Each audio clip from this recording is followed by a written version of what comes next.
আমি যখন রায়পুর রেল স্টেশনে পৌঁছলাম তখন ভর দুপুর। স্টেশনে খুব একটা ভিড় নেই। দেখে বুঝলাম এই জায়গা থেকে লোকজন কোথাও খুব একটা যায় না, আর এখানে মানুষও আসে না খুব একটা। স্টেশন থেকে বাইরে এসে দেখলাম একটাই মাত্র অটোরিকশা দাঁড়িয়ে আছে। গাড়ির কাছে গিয়ে দাঁড়াতেই কোথা থেকে গাড়ির ড্রাইভার আসলো। কোথায় যাবেন বাবু? জমিদার প্রতাপ চৌধুরীর জমিদার বাড়িতে। যাবেন কি? হ্যাঁ বাবু, চলুন। জমিদার প্রথা বিলুপ্ত হয়ে গেছে অনেক আগেই, কিন্তু বংশ পরম্পরায় জমিদার পদবিটা এখনও রয়ে গেছে। জমিদার বাড়ির শেষ উত্তরাধিকার হচ্ছেন প্রতাপ চৌধুরী। শেষ উত্তরাধিকার এই জন্যে যে তিনি ছিলেন বাবা মায়ের একমাত্র সন্তান। পরবর্তীতে তিনি বিয়েও করেননি, তাই প্রতাপ চৌধুরীর পর তাদের এই জমিদার বাড়ির উত্তরাধিকার আর কেউ নেই। স্টেশন থেকে অটোতে করে যাচ্ছিলাম। একটা বিষয় খেয়াল করলাম, এই দিকটায় খুব একটা বসতবাড়ি নেই। মাঠের পর মাঠ যেন খা খা করছে। আমি ড্রাইভারকে জিজ্ঞেস করলাম, এদিকে কোনো ঘরবাড়ি দেখছি না। বাবু, এই অঞ্চলে মানুষের বসবাস খুব কম, তাই যারা আছে তারা সবাই একটা নির্দিষ্ট জায়গায় কাছাকাছি বাড়ি তৈরি করে থাকে, আর বাইরের এলাকা থেকেও এখানে কেউ আসে না। আমি আর কিছু বললাম না। একটু পর ড্রাইভার নিজে থেকেই জিজ্ঞেস করলো, কিছু মনে না করলে একটা কথা জিজ্ঞেস করব বাবু? হ্যাঁ, জিজ্ঞেস করুন। আপনি জমিদার বাড়িতে কি জন্য যাচ্ছেন জানতে পারি কি? হ্যাঁ, অবশ্যই। জমিদারের একজন ম্যানেজার লাগবে, জমিদারের হিসাবপত্র দেখাশোনার জন্য। আমি মূলত এই ম্যানেজারের চাকরির জন্যই এসেছি। আমার এই কথা শুনে ড্রাইভার কিছুক্ষণ চুপ করে রইল। একটু পরে আবার বলল, বাবু, আপনি কি জমিদার প্রতাপ চৌধুরী আর তার জমিদার বাড়ি সম্পর্কে ঠিকঠাক খোঁজ নিয়ে এসেছেন? না তো, কিন্তু এই কথা কেন বলছেন? আমি গত 2 সপ্তাহে আরও 2টা বাবুকে জমিদার বাড়ি নিয়ে গেছি। তারাও বলেছিল জমিদার বাড়িতে ম্যানেজারের চাকরি করতে এসেছে। আর আজকে আপনি।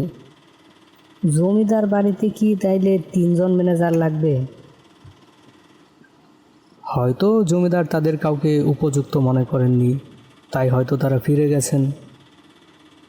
কিন্তু বাবু, কাউকে ফিরে যেতে দেখিনি। আর এই এলাকায় যাতায়াতের জন্য খুব একটা গাড়ি ঘোড়া নেই। আমার এই অটো ছাড়া আর একটাই অটো আছে। সেই অটো যার, তাকেও জিজ্ঞেস করেছিলাম, সে কাউকে জমিদার বাড়ি থেকে ফিরে আসতে দেখেনি। ড্রাইভারের এই কথা শুনে এক মুহূর্তের জন্য আমিও চিন্তায় পড়ে গেলাম, কিন্তু তারপর মনে হলো ম্যানেজার পোস্টে না হোক অন্য কোনো কাজ নিশ্চয় পেয়েছে। তারাও হয়তো আমার মতোই নিরুপায় হয়ে এই অজপাড়া গায়ে এসেছে একটা চাকরির খোঁজে। অন্য কোথাও চাকরি পেলে কি কেউ এই গায়ে আসে নাকি? নেহাতি বেকার বসে থাকাটা খারাপ দেখায়, তাই তো আসা। আমি আর এই ব্যাপারে ড্রাইভারের সাথে কথা বাড়ালাম না। আমরা জমিদার বাড়ির সামনে পৌঁছালাম। ড্রাইভারের ভাড়া চুকিয়ে দিয়ে তাকে বিদায় জানালাম। যাওয়ার আগে সে বলে গেল, সাবধানে থাকবেন বাবু। এখান থেকে পূর্ব দিকে মিনিট 10 গেলেই লোকালয়। সেখানে মানুষজন আছে, কোনো দরকার হলে সেখানে খবর দিবেন। আমি ড্রাইভারের এসব কথা মাথা থেকে ঝেড়ে ফেলে জমিদার বাড়ির ভেতরে প্রবেশ করলাম। ভেতরে কাউকে দেখতে না পেয়ে আমি কেউ আছে কিনা জানার জন্য ডাকতে লাগলাম, কেউ কি আছেন? শুনছেন? বাড়িতে কি কেউ আছেন? এবার একজন লোক বের হয়ে এলো। তাকে দেখেই যে কেউ বলে দিতে পারবে ইনি জমিদার প্রতাপ চৌধুরী। তার পোশাক আর চেহারার গাম্ভীর্য দেখেই সেটা বোঝা যায়। আপনি কে? কি চাই এখানে? জি, আপনার একজন ম্যানেজার দরকার। আমি সেই চাকরিটার জন্য এসেছি। ও, বুঝতে পেরেছি। আপনার সব জিনিসপত্র সাথে এনেছেন তো? জি, তা এনেছি। ঠিক আছে, আপনি ওই পাশের একটা ঘরে থাকবেন। আপনার জিনিসপত্র সেখানেই রাখুন, আর হাত মুখ ধুয়ে নিন। আমি আপনার খাবার দিতে বলছি। আজকের দিনটা জিরিয়ে নিন, কালকে কাজের ব্যাপারে আপনার সাথে কথা হবে। জি আচ্ছা। আমি দক্ষিণের একটা ঘর বেছে নিলাম। কিছুক্ষণ পর একজন লোক এসে আমার খাবার দিয়ে গেল। জমিদার বাড়ি বলে কথা, তাই খাবারেও যেন একটা জমিদারি ব্যাপার আছে। আমি তৃপ্তি সহকারে খাবার খেলাম। একে তো নির্জন দুপুর, তার উপর ভরপেট খাওয়া হয়েছে। শরীরটা কেমন যেন নির্জীব হয়ে আসলো। ভাবলাম আজকে তো আর কোনো কাজ নেই, একটু ঘুমিয়ে নিই।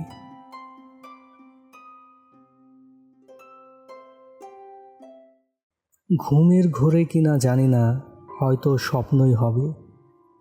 আমি দেখলাম কেউ যেন আমার ঘরে এসেছে, কিন্তু কি এক বীভৎস চেহারা তার। মনে হচ্ছে তার মাথাটা যেন দেহের সাথে জোড়া দিয়ে লাগানো। সে আমাকে উদ্দেশ্য করে বলল, জীবন বাঁচাতে চাইলে এখান থেকে চলে যাও, এরা তোমাকে বাঁচতে দেবে না। আমিও তোমার মতো একটা চাকরির জন্য এখানে এসেছিলাম, কিন্তু দেখো আমার কি অবস্থা হয়েছে। এখনো সময় আছে, এখান থেকে চলে যাও। আমি কোনো কথা বলতে পারছিলাম না। আমার শরীর যেন ঘেমে ভিজে যাচ্ছিল। মনে হলো আমার ঘুমটা যেন ভেঙে গেছে। স্বপ্নকে তোয়াক্কা না করে আমি আবার ঘুমের চেষ্টা করলাম।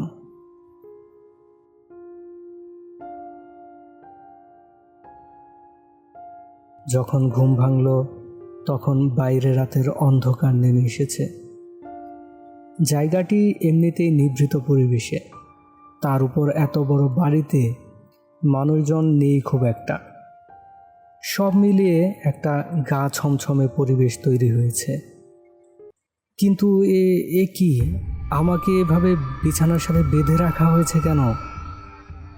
কে আছেন? আমাকে এভাবে বেঁধে রেখেছেন কেন? কোনো সাড়া শব্দ নেই। মিনিট খানেক পর দেখলাম জমিদার প্রতাপ চৌধুরী আমার ঘরে এসে ঢুকলেন। আমি তাকে দেখে বললাম, এইসব কি জমিদার সাহেব? আমাকে এভাবে বেঁধে রাখা হয়েছে কেন? কেন বেঁধে রাখা হয়েছে তা একটু পরেই টের পাবে। মানে কি বলছেন এসব? আমার বাঁধন খুলে দিন। খুলে দেব তো, সময় হলেই খুলে দেব।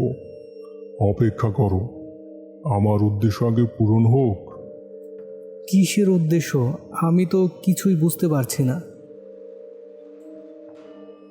আমি অনেক চেষ্টা করছিলাম কোনোভাবে যদি বাঁধন আলগা করা যায়, কিন্তু এতে কোনো লাভ হচ্ছিল না। আমি নিরুপায় হয়ে উপরওয়ালার কাছে সাহায্য চাইলাম। এছাড়া আমার আর কিছুই করার নেই। এর কিছুক্ষণ পর জমিদার আবার আমার ঘরে ঢুকলেন। এবার তার সাথে একজন তান্ত্রিককে দেখতে পেলাম। আমি তাদের কথোপকথন শুনছিলাম।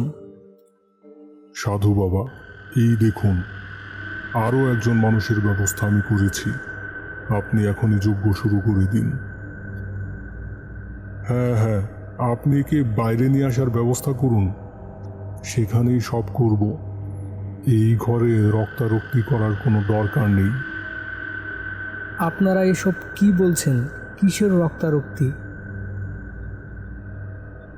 আচ্ছা, তোকে তাহলে বলেই দিই, মরার আগে অন্তত এইটুকু জেনে যা কেন তোকে মরতে হলো।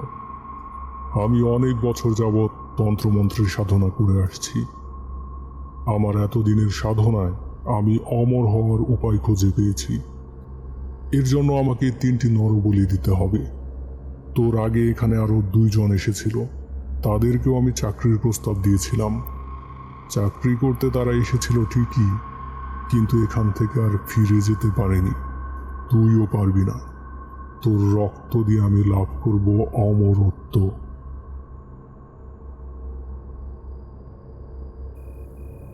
আমাকে তারা বাইরে নিয়ে এলো। আমি বুঝতে পারলাম আমার আর কিছুই করার নেই। অনেক অনুনয় বিনয় করেও কিছু হলো না। আমি চোখ বন্ধ করে মৃত্যুর অপেক্ষা করতে লাগলাম। ঠিক সেই সময় একটা গুলির শব্দ পেলাম। আমি চমকে উঠলাম। আমি চোখ খুলে দেখি সেই অটো ড্রাইভার আর তার সাথে কয়েকজন পুলিশ। এবার সে আমাকে বলল, বাবু, এর আগে যে 2 জনকে এনেছিলাম তাদের বেলায়ও মনের মধ্যে একটা সন্দেহ ছিল। এবার আর নিজেকে আটকাতে পারিনি। আমার মন বলছিল এখানে কিছু একটা সমস্যা আছে। তাই রাতেই থানায় গিয়েছিলাম। সেখান থেকে সাথে করে পুলিশ নিয়ে সোজা জমিদার বাড়িতে চলে এলাম। এসে দেখি এই অবস্থা। আমি কি বলে যে আপনাকে ধন্যবাদ দেব। আপনি আমার জীবন বাঁচালেন ভাই।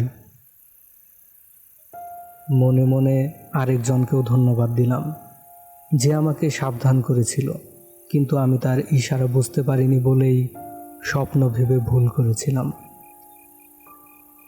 জমিদার আর সেই তান্ত্রিককে পুলিশ ধরে নিয়ে গেল। আমি সেই রাতে ওই অটো ড্রাইভারের বাড়িতে থেকে পরের দিনই আমার নিজ বাড়িতে ফিরে আসি।